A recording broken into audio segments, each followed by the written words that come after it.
Today's podcast is sponsored by Genesis, the most comprehensive and complete education for pool professionals. The Genesis Career Pathway for Pool Builders and Design Professionals puts your team on the right track to become masters of their trade.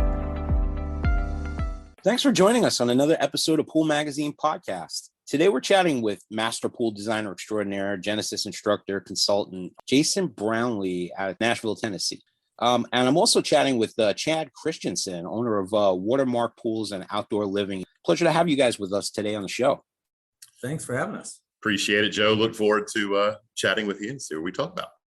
Jason, we kind of travel in the same circles. We're hitting a lot of the same trade shows this year. I mean, I know your background in the industry pretty well. I mean, but I'd love to get you to talk a little bit about how you first got your start in the industry and how you developed an interest in outdoor living design. I mean, what first got you started and what motivated you to get involved in this industry? I have a kind of a story I tell oftentimes in teaching, sort of give my history and background. So I'll give a briefish version of that. If anything I do is brief. So, first, I am a landscape architect. That was my background. Got my degree in '98 in landscape architecture. Went to work with what you're supposed to do with a landscape architecture degree, which is the big A&D firm doing like urban renewal and sustainable design and all that stuff. So it was interesting, but I personally hated every minute of it. I was like stuck in a back room and, being told what to do and couldn't really be creative. It was just, I was drafting boy, basically. I started doing some residential work on the side and found a passion for that quickly. One client in particular, didn't have it, knew he had money, he had a really cool site and wanted to do a job at like 120,000 or so, which back in like '02 was a lot, and didn't know where to start. So hired me, came up with a vision. I literally didn't know anything about pools. I called 4 pool builders out of the phone book because that still existed back then, and ended up working with one, hired one, made the whole thing come together, stood there at the end when it's done. Birds are chirping, sun is beautiful, and everything is fantastic. It's like, nope, that's it. That's my drug. That's what I want to do. So I quit my day job and a few months later and hung out my shingle and started doing design for pools and outdoor living. That was like at '02. So I basically built to a design build firm at that point up to about 2012, where I kind of had a epiphany of I really don't want to be the contractor. I just want to design because that's what my passion is, what I enjoy. I ended up selling off my construction side, just focused on design and kind of taking it from there. So it's my story and I stick to it. All right, so fast forward a couple of years, you first got your start and decided that, your outdoor living experience was going to help you best suited, not behind the drafting table, but really out in front of the customers and becoming a design consultant. I mean, what was that kind of transition like? Because initially, most of your experience was kind of back of the house, right? It's a true point. And it didn't happen overnight. So to say the least, going from, what do you do? I'm scared to speak because all I ever do is hide in a corner in a cubicle to, oh, hey, here we are. What are we doing? Where are we? It was definitely a process, in good and bad and learning, but plenty of war stories on that version too. But taking it from really having your own company, you learn the school of hard knocks of how to deal with customers and whatever. But the design part of it kind of came intuitively to be able to read people, get their dreams, discover what makes them tick, what they want, why they want it, sort of get behind the curtain, from Wizard of Oz analogy, and see, don't just tell me what you want me to hear, but I want to hear what makes you tick, and then how I can incorporate that in a space that I create for you. So, it's been a long process of that, but that's the fun part of it. That part of you must have just been burgeoning out from underneath, because a lot of the guys that I know that are in engineering or they're in architectural design, these are really reserved guys. They're not very outgoing, and they don't want to be out there with the customer.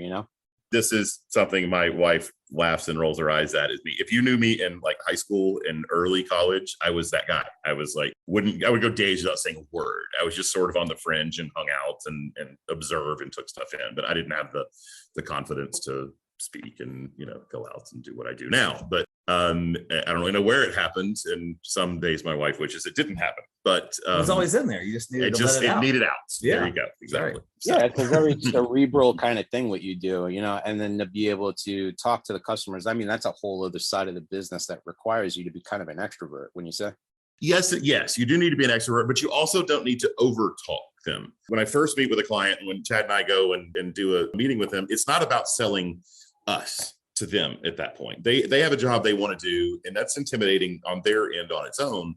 That first time you meet with them, that's about learning about them. It's about looking at what's there, listening to them, getting a feel for what the project is. Like, I don't want to sell or certainly not oversell myself or us or what we're doing, but kind of just say, this is, hear what they're saying, hear what they're not saying, make it about them. And that's a disarming piece in its own, because you can easily over talk if you allow yourself to. Yeah, as far as that's concerned, Jason's got an unbelievable amount of knowledge on design. And when we go to a job and we're looking at the backyard and he's speaking to the clients, he asks questions about them, looks at the architecture, and looks at all the stuff that makes his design come together. Because there's three things that he always talks about. And when he knows about all those things, they all come together. And the way he talks, the way he presents himself, it kind of sells itself because all the factors are thought thoroughly through, and a lot of these things that the owner never even dawned on to think about. Yeah, talk a little bit about your background in the pool industry and how you came to start working with Jason. So I grew up in Texas, and my uncle was a home builder, and he always loved going to his houses to see him build houses and kind of walk through them. And I always had a passion for the building side and for the design side. Even when I was 8 years old, I just loved, everybody else is playing out in the yard on Easter, and I want to go walk through his houses and go check out what he's got going on. And I always just have a passion for that since I was little. And so when I went to college, I went to Kansas State and decided that I wanted to do construction science. And when I graduated, I started working for Turner Construction out of Atlanta and did the commercial construction gig for 5 or 6 years. Decided that wasn't for me. My uncle was down in Destin, Florida, and he said, "Hey, if you ever want to come down here, I got so much work, I don't even know what to do with it all. And if you want that opportunity, go get your GC license and come up here." So I jumped at the opportunity, got my GC license, started building with him.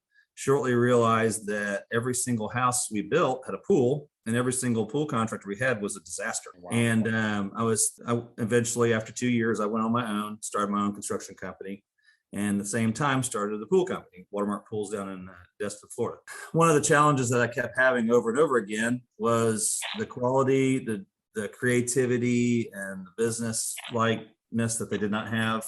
They were professional. There's just a lot of things that I was like, man, this is just be so much better. We have a pool in every single house, and man, we could do some cool stuff, and no one wanted to do any cool stuff. So I figured I'd just do it myself. So we did design build on the houses and started doing design build on the pools and integrating the houses and the pools together, which no one else was doing at the time. They would, design the house and then pop a pool in the back. Yeah, pop a pool in the back. And I wanted to integrate it with the house and, just be a lot more creative. And so I kind of grew into being a pool guy from being a home builder, but always had a lot of passion for the outdoor living, especially being in Florida where, no one stays in the house all day long. The outside is in, the inside is out. Absolutely. So that's where I started really wanting to spend more time in the pool business instead of the home building business, because that's really what I love. And in 2014, we decided to make the move from Destin to Nashville. And so I bought a small pool company here in Nashville that really did like 6 pools a year, and have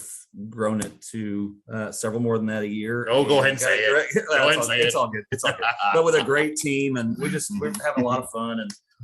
And one of the things that I would say, Jason and I were friends just by knowing each other in the business, and we'd go to trade shows and stuff together. And, we all have the same need for more, learning more, doing more complicated things, and making, just great projects. And anyway, so we had the same mentality and philosophies. And as far as making the industry better, how can we make the industry better? Well, if we can do this, how can we make these builders? That's another question for later, but how can we change the industry here in Nashville? It's so far behind the times of as far as the sunshine states are way ahead of Nashville. How can we change that? So that's what we've been doing. We've been having a blast. It's been great, and we do have fun. We do have a lot of fun doing what we do. So yeah, I mean, it's great when you have that kind of dynamic between a top designer and a top builder, and they can collaborate together, and it's got that kind of synergistic effect.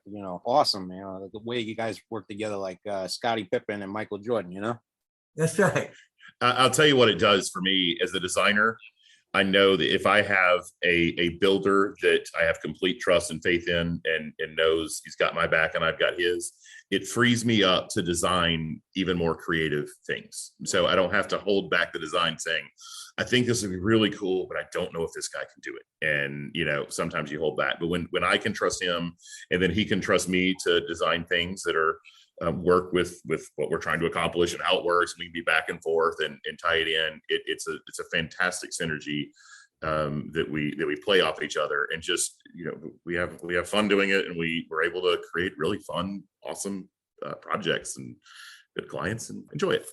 Yeah, it's awesome. I mean, Chad's story is not unique by any stretch of the imagination. I mean, like a lot of pool builders I know got their start as home builders, and they saw a weakness in their market for that particular service, and they were like, well, this is not the white glove experience that building a home is.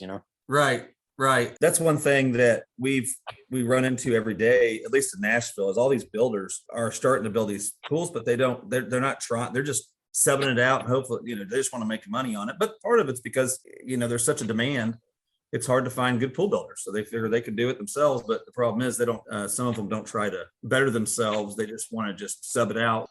A lot of times on that, and I'll make the comment, these builders that we're working with are building, $5-8 million homes, $10 million homes, whatever it is. And, the intricacies they put in the interior, from the cabinetry to the, to carving, to the flooring, to everything is top notch. It is as right and as good as it can be. But it's like, as soon as you hit that wall, they just say, well, just throw a pool in there, put in crap and see what happens. Like, what? Did you go to Walmart for your cabinets? No, you didn't. You put in the best. So why are you just wanting to throw in a, minimum, as long as it's wet, it works, I can check off a box. What really sells a house is the outdoor living space, how they integrate the interior to exterior, how it all ties into one is the core of what makes the design work. And just ignoring that part is idiocy on their part. And I think that's where a lot of homeowners run into trouble, is that, they have this enormous blank canvas in the backyard and they have absolutely no idea what to do with it. That's such a great point. Yeah. Mm-hmm. Mm-hmm. So true. Yeah.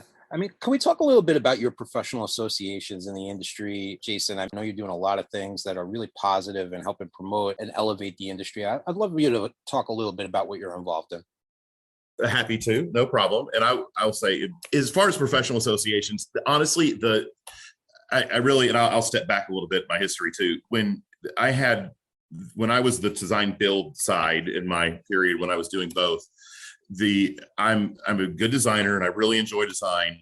I was a average contractor, if you're just being honest. So my heart is in design. It's what I enjoy. It's what I do best. And I felt like I was stuck for years in the construction, where I'm dealing with this guy, is late for work. This truck broke, machine's down, someone stole materials from a job, all the stuff that contractors deal with all day. I was dealing with all of that all the time. And then it's like 10, 11 PM and I'm exhausted and I've got 3 designs I'm supposed to present tomorrow. And I just couldn't give what my passion is. I couldn't give it the time that it needed. So I had my epiphany moment of I'm stuck. I don't know what to do. And that's when I started taking Genesis classes. I had started watching, literally back from the days when it was just Brian, Skip, and David back in the 90s. I started watching and saying, I would really like to do that. That's great. It's kind of what I would like to be involved in and see and experience, but I never made the time to do it. I mean, for like 8 to 9 to 10 years, I watched it and never did it.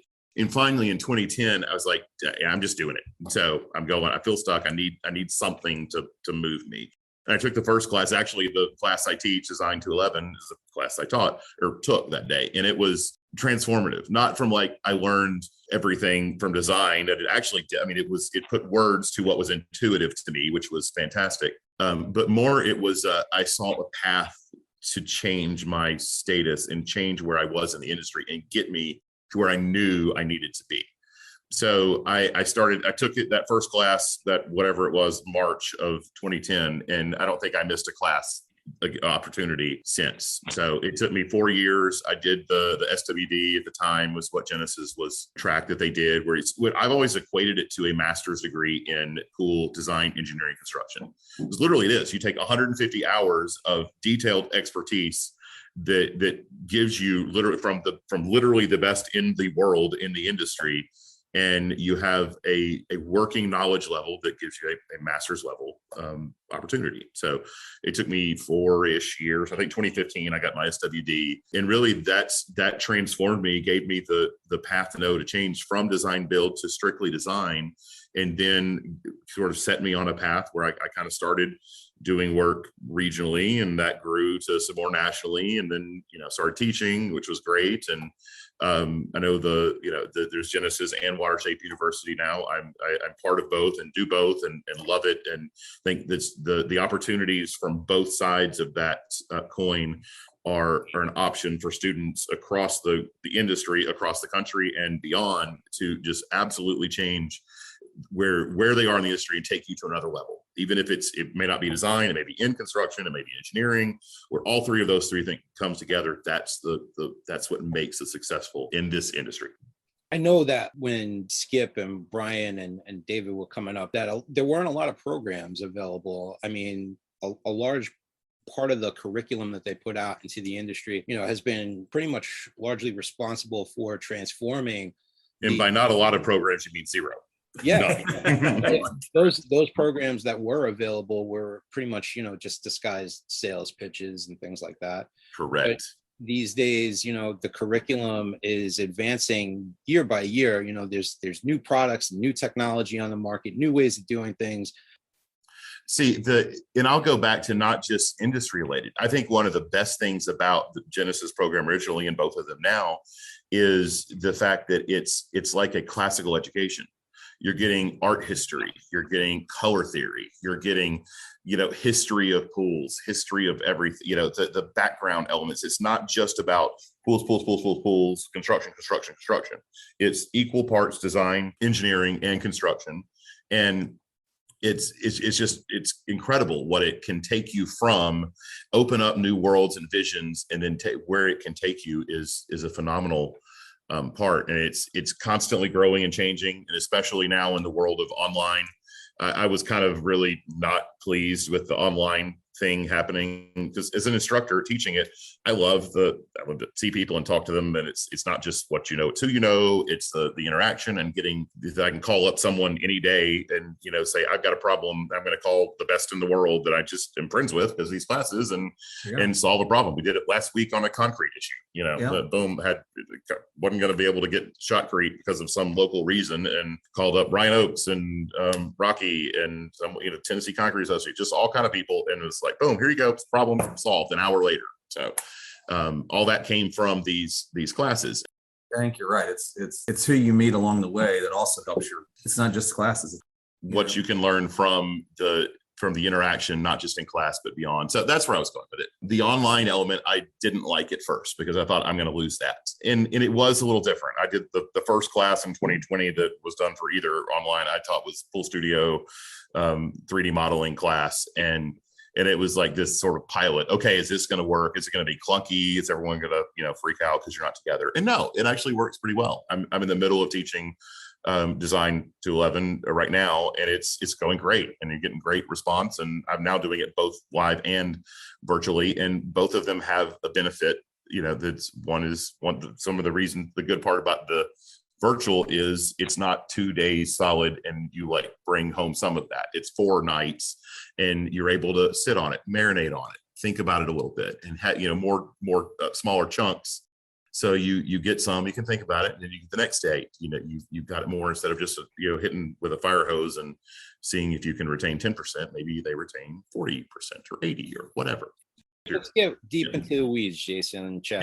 Yeah. Let's really talk about your guys' design process when you're working with a client on a really exceptional custom pool and outdoor living concept. My design process, I tell every client at the first meeting what I look at is 3 things. And there's 3 things that I look at, and there's one thing after that I don't tell them that I really try and figure out on my own based on what they tell me. But the 3 things I always look at are the house, the site, and the person. So where you have the house, the architectural style, the character, the sight lines, what is the style? Do you know the style? Can you say if it's a ranch or a European revival or a Cape Cod or whatever? And then can you speak to the client eloquently about what that style is or what makes it that specific style? That immediately is a boom. They believe it. They may not have a clue what it is, but the fact is you walk up and say, oh man, this is a beautiful French formal because of the way the dormers cut through the eave. You start to point out those things and you've got instant credibility to them. But the house is a major key to the design. I want to blur the line between the inside and out, or sometimes erase it, and make it where the in is out, the out is in. It feels like it's just an extension or expansion of your home. So that's the house part. The site part, I look at the good, the bad, the ugly, the assets, limitations, what makes a site special, what is something I want to screen or make disappear. Where that meets the house is important. But you can have the same house and the same site, and you can have completely different design solutions based on your client, who's the family. And that's where it's key to want to meet with them at their home and be in their world and get a feel for who they are, see the house, see how they operate. Do they have kids? How many? Get to know about them, their wife, their kids, their dog, their art, their everything. What makes them tick is you try and find that. So where the house, the site, and the client all come together, that's your design. I mean, that's sort of the core of a really solid, strong design. And I use those three parts to determine what I always say, create the emotional theme of the entire space. If you relate it to a story, it's like you're trying to find the moral of the story, the plot line of the goal of a good movie. What's the reason to create the design we're doing? Good typical reasons you get I want to make the family haven, which is my kids are going to be teenagers. I don't want them going off someone else's house. I want them to want to come here and bring their friends. I want to know the friends and create this, wonderful utopia idea, which I generally say you probably don't have teenagers then if you want everyone here all the time. So the family haven's a good reason. Another good reason is like the retreat is to, like an executive, CEO's busy, crazy day, life, whatever. When it's the weekend, I just want a place where I can just sit and stop and it all feels right. That's a good reason to create a space. So then you run the decisions you make in design through the filter of, does it meet this reason to do the design? Sure, you're like reverse engineering it based off of those reasons. Correct. Yeah. So that's kind of another one that I do a lot of is like sort of the wow factor, the entertainment, where they just we love to entertain. We want to bring people over, show up, not just being ostentatious, but, have a place everyone wants to come and have parties and, drink the night away. And it's not about swimming. It's about the overall experience and creating an ambiance. Well, how does that tie into some of the ways that you collaborate with Chad in terms of planning an exceptional pool environment for people? I mean, are there limitations in some of the designs that you come up with that, Chad just says, hey buddy, that's not feasible? Are there... You won't let me do that. The answer is yes. What's the question? Yes, that's what he does. Well, Jason understands the construction side, so he knows what's possible, but he also knows how to push the envelope really hard. I think with that understanding that he does have, it's a matter of, like he says, he likes to find a problem and solve it with hydraulics, or when we collaborate on structure and things like that to make it happen. Like, for instance, for the plant, when we start a new project, a complicated project, we all come in the office. I bring some of my lead guys in here, maybe some of our plumbers, and we'll sit down and go through the whole plumbing schematic, explain what the job's all about, what some of the pitfalls are, how do we want to stay away from this and that. And here's what the design is. This is the whole point. Understand Jason's trying to do this. That collaboration is awesome up front. It's wonderful. And we continue that throughout the process. Actually, we have a project right now that's it's on a farm, and pear tree. Mm-hmm. And we started what we're about to do backfill. And go ahead. That's sorry. Okay. Sorry. So yeah, I mean, he's all in full contractor mode, we finished all the plumbing, we got inspection. By God, our guys are out there. We're backfilling that thing today. It's like Friday afternoon or something. It's like, no, stop. don't backfill it yet. So I'm not stopping. I'm not. I'm backfilling it unless you're paying for the guys to come out there and another day and whatever. It's like, trust me, just stop. Give me till Monday morning. Why do I need to stop, Jason? No, I had Hunter, who's my right hand man and works with me, come and we have a drone. So I wanted to fly the drone over the site, showing where all the plumbing is, how everything ties together and looks, and from an aerial view, and get some good shots of that before it's backfilled and you don't know what it is. So we did. He stopped, thankfully, and did that, and then we came out Monday and flew the drone over it and got the pictures. And I was actually able to take the drone shots and underlay them in my CAD drawing of the entire project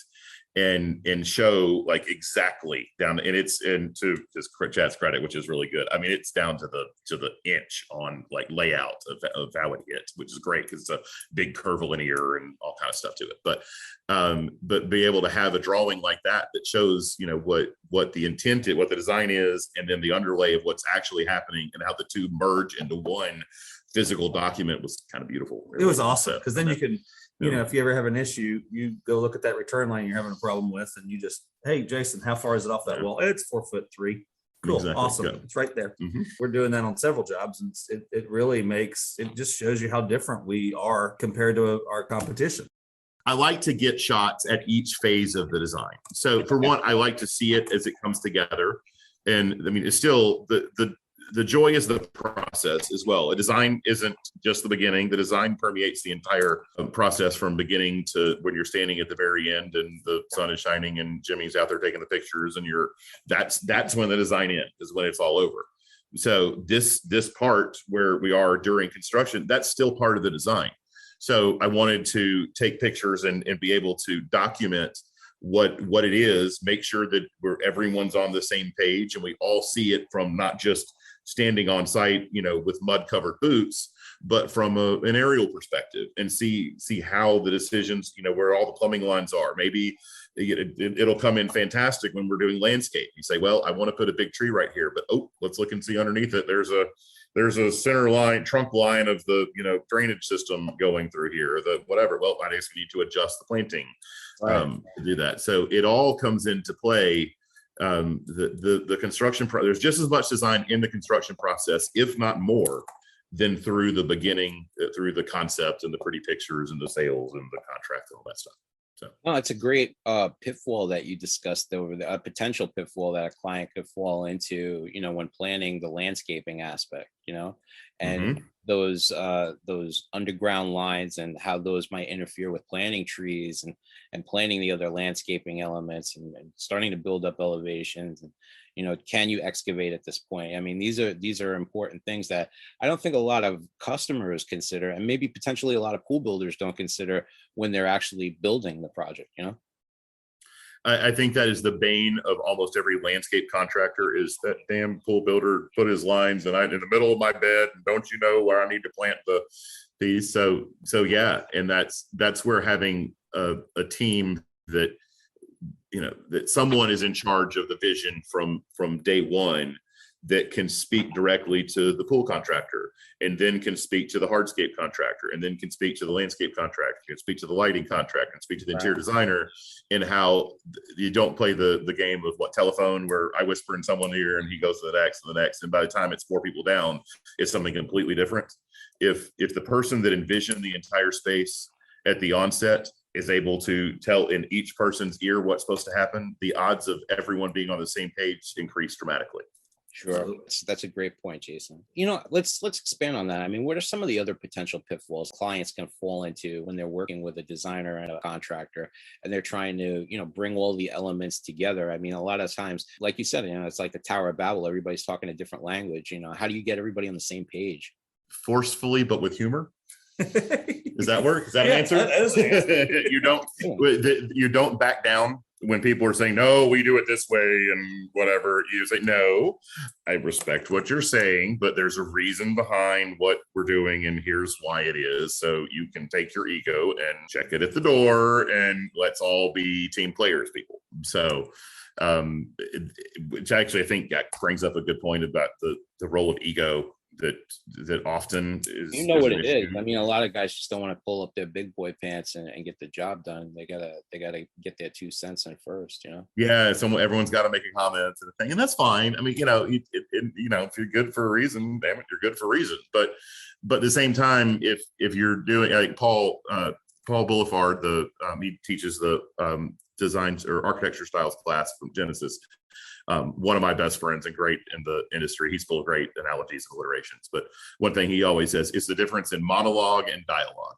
Is monologue is me telling you what to do and you do it or else. And dialogue is we talk about it and we think about it. And we say, hey, will this work? I don't know. What do you think? Let's have this discussion about what works. And one is a yelling at someone and the other is attacking it as a team.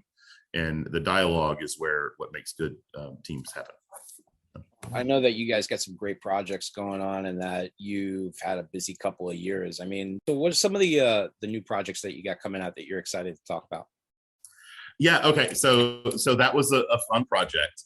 I'll actually tell you a little story on the front end that makes it really unique, and then we kind of get into the specifics of the project. But this is an example of what's very common here, especially, is everyone from California seems to be moving to Tennessee.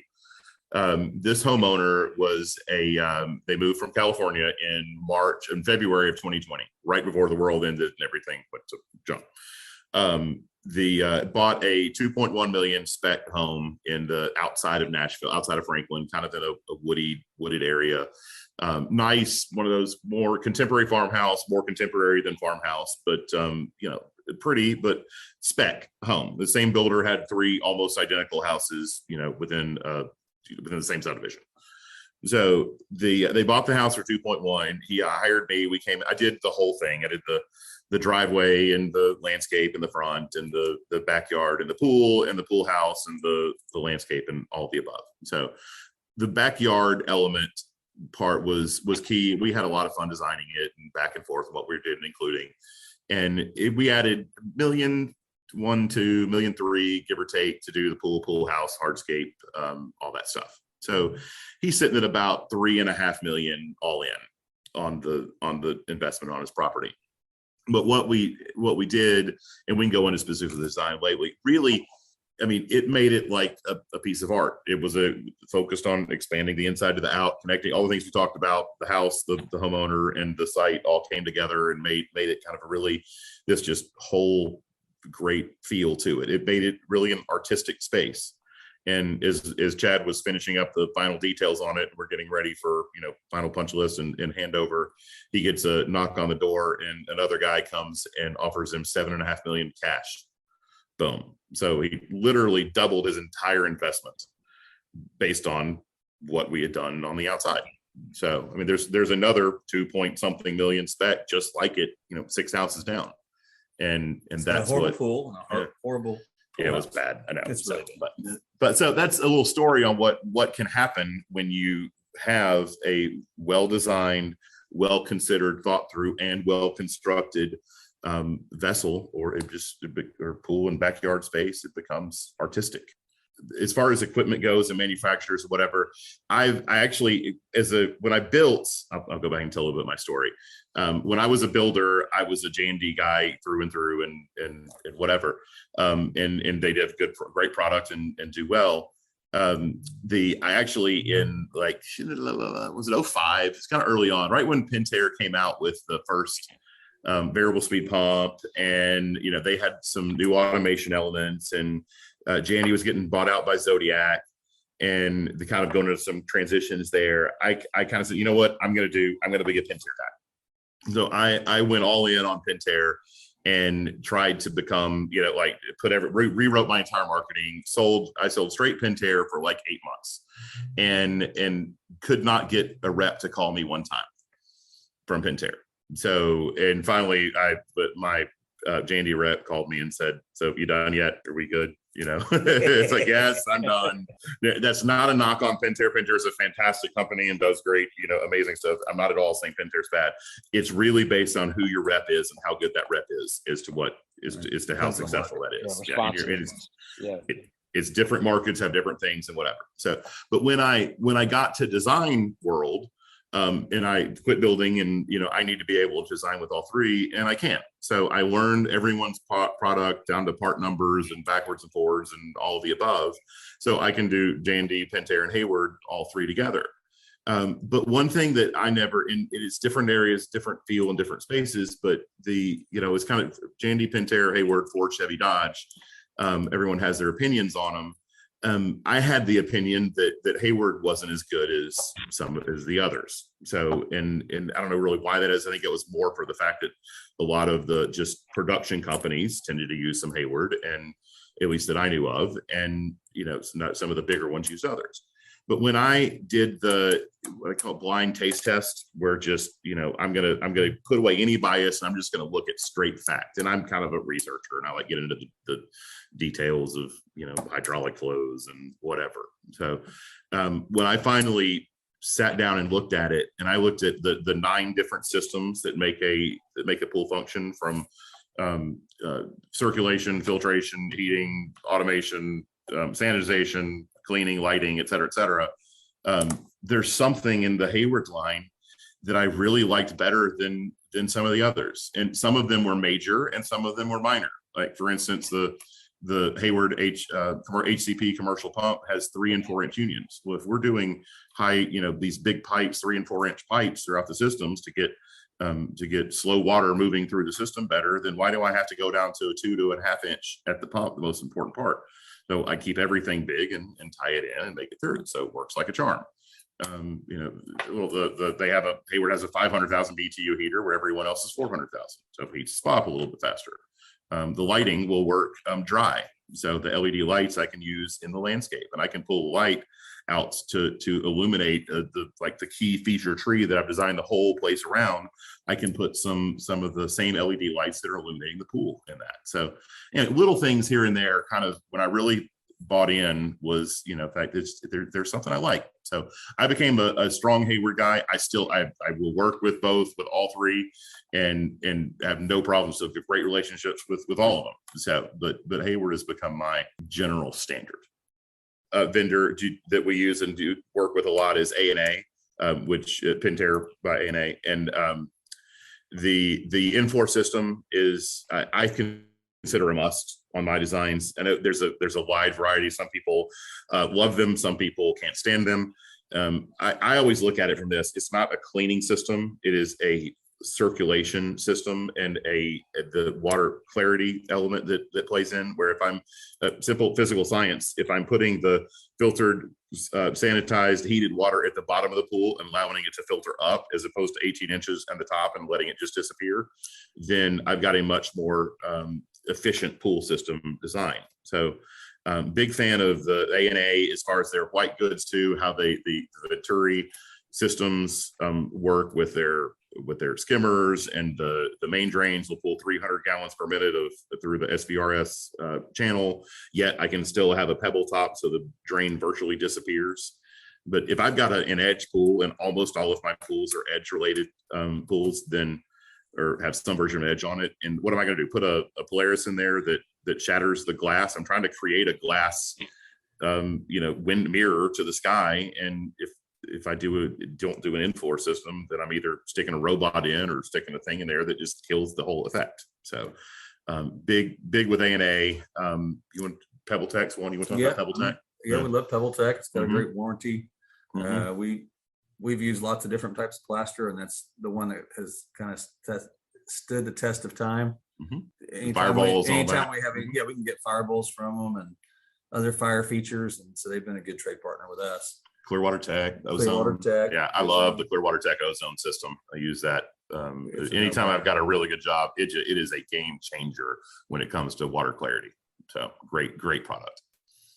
All right, awesome. The next part that I want to talk about is trade show season is kind of done with the year, but we do got Las Vegas coming up. Are you going to be teaching any classes over there, Jason? I am. I don't know what yet. We'll see. Okay. Yes, I'm teaching some. I don't know what yet, but I love it. I mean, the shows are just a blast. What's some of the comments? I know my brother-in-law Dan took your class with Lance Irby recently. He's on Lance's team. I mean, what's some of the feedback that you get from guys in the industry about things that they want to see in your curriculum, maybe some things that, maybe you glossed over on, but is really important to those guys that are, at a novice or intermediate level and trying to pick this up as, their career. So on my design class, that's my favorite class I teach, my design 101, the elements of design. It's basic elements, basic design principles and just standards that a lot of most designers that are seasoned or experienced just sort of know it intuitively and have a feel for it, but it's hard to articulate what it actually is. When you can put words to the decisions you make and be able to say why, it provides that for more seasoned designers. But for newer or novice designers, it's a comfortable, safe place. I intentionally make it, physically I may be intimidating because I'm like, 6'5" and, the Jolly Green Giant or whatever, but if you know me, I'm just a teddy bear. So yeah, I shook your hand and it swallowed mine. So yeah. That's right. My voice can be intimidating. I know there's very loud, all of those things, but that's not my personality. I enjoy disarming people and making everyone feel comfortable and finding the positive of where you are and seeing how we can take that to another level together, as opposed to you don't know anything, break you down, go away, all that stuff. So, which there have been professors of similar classes that did that in the past. That ain't me. So, but yeah, I try and take the class and make it where really my overall goal is to get students to start seeing the world through design eyes. So even if they're not going to become amazing designers, because a lot of the students are either novice or they're contractors or something else, they're just trying to get a feel for all the different parts of the industry. But if I can take show what makes good design and break it down into its functional parts, and then show pictures of how these spaces use those, then it's the true joy of teaching is when the light bulb comes on, when they get this, oh, now I see.